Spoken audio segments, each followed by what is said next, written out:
എല്ലാവർക്കും ക്രിസ്തുയേശുവിൻ്റെ നിസ്തുല നാമത്തിൽ സ്നേഹവന്ദനം. ഇന്നത്തെ നമ്മുടെ ചിന്തയ്ക്കായി വിശുദ്ധ മത്തായി എഴുതിയ സുവിശേഷം 8-ാം അധ്യായം 29-ഉം 30-ഉം വാക്യങ്ങൾ.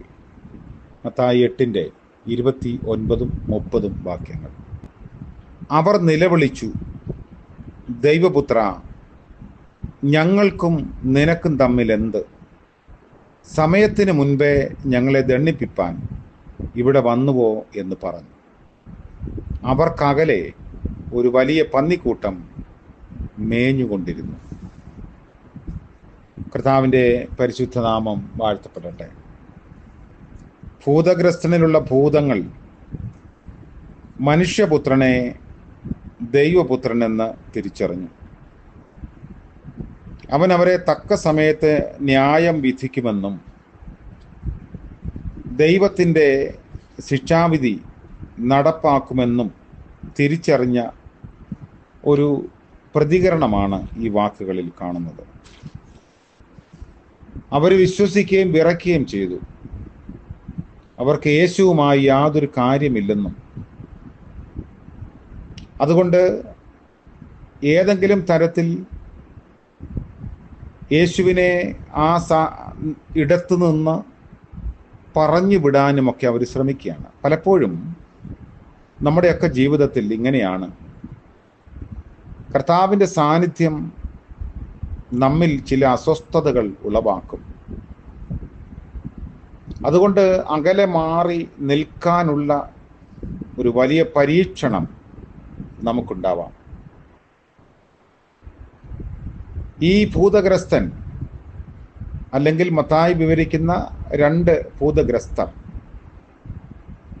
ധാരാളം അശുദ്ധാത്മാക്കളെ സന്നിവേശിപ്പിച്ച് ഒരു സ്പ്ലിറ്റഡ് പേഴ്സണാലിറ്റിയുടെ ഉടമകളായി തീരുന്നവരാണ്.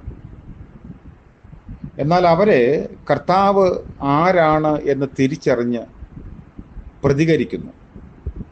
യേശുവിനെ ദൈവപുത്ര എന്ന് വിളിക്കുമ്പോൾ അവൻ പിതാവിന് തുല്യനെന്ന് വ്യക്തമാകുന്നു. ഇത് യഹൂദന്മാർക്കറിയാം.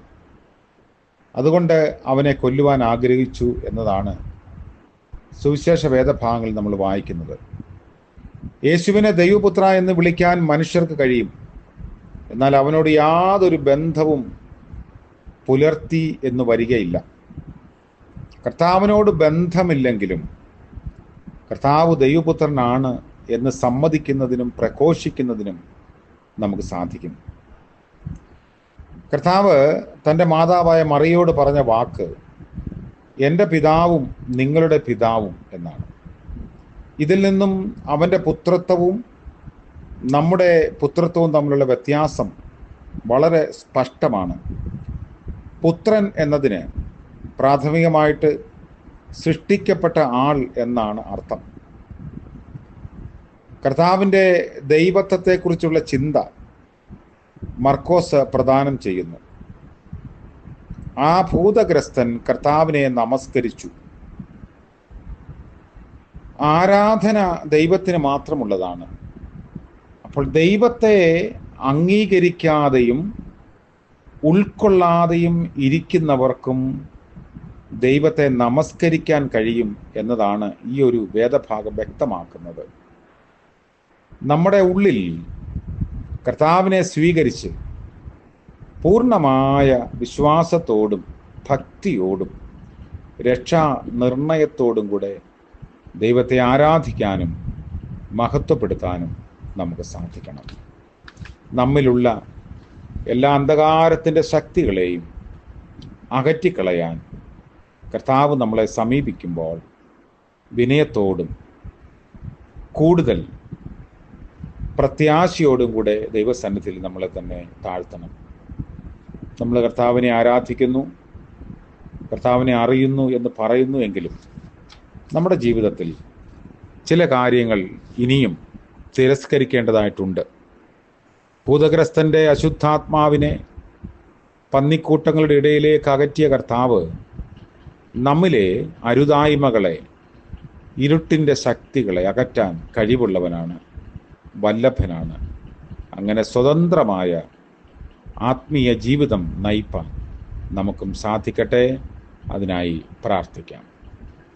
കാരുണ്യവാനായ വാഴ്ത്തപ്പെട്ട ഞങ്ങളുടെ കർത്താവേ, സ്വർഗീയ പിതാവേ, മനോഹരമായ പുതിയ പ്രഭാതത്തിനായി നന്ദിയോടെ ഞങ്ങൾ അങ്ങയെ സ്തുതിക്കുന്നു.